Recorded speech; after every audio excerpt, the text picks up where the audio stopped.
Hey guys, इस नए explainer में आपका स्वागत है। आज हम बात करने वाले हैं आईपीएल 2026 सीजन के उस विस्फोटक 50वें मैच की जो लखनऊ सुपर जायंट्स और रॉयल चैलेंजर्स बेंगलुरु के बीच खेला गया था। ये एक ऐसा मैच था जिसने टी20 क्रिकेट के रोमांच को लिटरली एक अलग ही लेवल पर पहुंचा दिया। तो चलिए बिना किसी देरी के सीधे इस मुकाबले के आंकड़ों और इसकी इनसाइड स्टोरी पर नजर डालते हैं।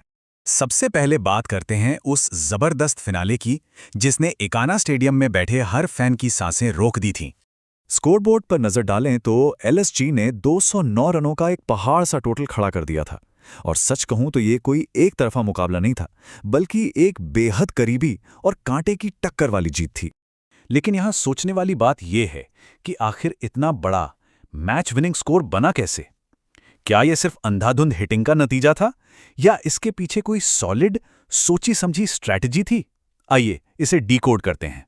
इस पूरी पारी की जो असली नींव थी ना, वो था ओपनिंग बैट्समैन मिचेल मार्श का एक एब्सोल्यूट मास्टरक्लास। जरा क्रीज पर उनकी इस टाइमलाइन को देखिए। मार्श ने महज 20 गेंदों में अपना सबसे तेज आईपीएल अर्धशतक ठोक डाला। मतलब पलक झपकते ही 50। और वो यही नहीं रुके, 14वें ओवर तक आते आते उन्होंने अपना शतक भी पूरा कर लिया और फाइनली 17वें ओवर में 111 रन बनाकर इस ऐतिहासिक पारी का अंत हुआ। अगर हम उनके इन 111 रनों का ब्रेकडाउन देखें तो पिक्चर बिल्कुल क्लियर हो जाती है। 9 विशाल छक्के और 9 चौके, यानी 90 रन तो सिर्फ बाउंड्रीज से ही आ गए। उन्होंने लिटरली आरसीबी के बॉलर्स की धज्जियां उड़ाकर रख दी थी। उनकी इस पावर हिटिंग का सबसे तगड़ा नजारा 5वें ओवर में देखने को मिला, जब उन्होंने रसिक सलाम डार की गेंद पर 97 मीटर का एक मॉन्स्टर छक्का जड़ा। गेंद सीधा स्टैंड्स में और फील्डर्स वो बस बेबसी से गेंद को जाते हुए देखते रह गए। अब 56 गेंदों का ये तूफान थमने के बाद मार्च जब आउट हुए तो आक्रामक मोमेंटम को बनाए रखने का सारा प्रेशर सीधा मिडिल ऑर्डर पर आ गया। और यही एंट्री होती है निकोलस पूरन की। ये कंपैरिजन साफ दिखाता है कि कैसे पूरन ने एक परफेक्ट सपोर्टिंग एक्टर का रोल निभाया। उन्होंने मार्श के बनाए मोमेंटम को बिल्कुल ड्रॉप नहीं होने दिया और सिर्फ 23 गेंदों में 38 रन कूट दिए। बीच के ओवर्स में पूरन ने बाउंड्रीज का फ्लो एकदम चालू रखा। उन्होंने लगातार गैप्स ढूंढे और बॉलर्स की क्लास लगाई। रसिक सलाम डार पर बैक टू बैक चौके हों या भुवनेश्वर कुमार पर लगाया गया वो शानदार छक्का, कृणाल पांड्या के हाथों कैच आउट होने से पहले वो अपना काम बखूबी कर चुके थे। पूरन के जाने के बाद पारी अपने आखिरी और सबसे क्रूशियल फेज में पहुंच गई, जहां ऋषभ पंत ने मोर्चा संभाला ताकि एलएसजी उस जादुई 200 रन के आंकड़े को पार कर सके।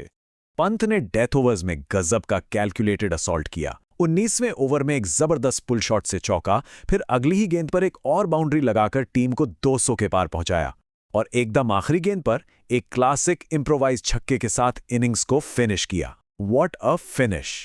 इस चार्ट को देखने पर आपको इस मैच का हीरो और हेल्पर्स वाला डायनामिक बहुत अच्छे से समझ आएगा।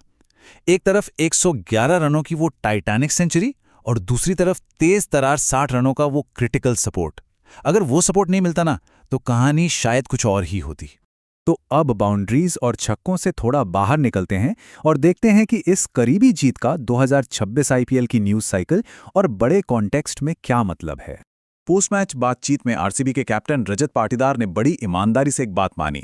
उन्होंने कहा, हम बस 2 शॉट्स पीछे रह गए। ये स्टेटमेंट अपने आप में बताता है कि एलएसजी की बैटिंग का दबदबा कितना था और रन चेज में आरसीबी लिटरली कितना क्लोज आ गई थी। लेकिन यहां एक इंटरेस्टिंग चीज है। इस शानदार जीत और प्रिंस यादव की वर्सिटैलिटी की तारीफों के बीच डेटा शॉट्स हमें बताते हैं कि एलएसजी का पूरा सीजन अब तक काफी हद तक फीका ही रहा है। मतलब जीत जरूर मिली है, पर टीम का ओवरऑल कैंपेन अभी भी काफी स्ट्रगल कर रहा है।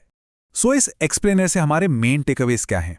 पहला, मार्श की वो अनस्टॉपेबल और रिकॉर्ड तोड़ बैटिंग फॉर्म। दूसरा, 209 के विशाल स्कोर तक पहुंचने में बैटिंग पार्टनरशिप्स की अहमियत। और तीसरा, इंडिविजुअल ब्रिलियंस कैसे पूरी टीम के फीके परफॉर्मेंस को कवर करने का काम कर रही है। और ये हमें टूर्नामेंट के आगे बढ़ने के साथ एक बहुत ही दिलचस्प सवाल पर लाकर खड़ा कर देता है। क्या मिचेल मार्श जैसी एक्सप्लोसिव बैटिंग पोटेंशियल का फायदा उठाकर एलएसजी अपने इस डूबते हुए कैंपेन को वापस ट्रैक पर ला पाएगी? आपको क्या लगता है? आज के इस एक्सप्लेनर में बस इतना ही।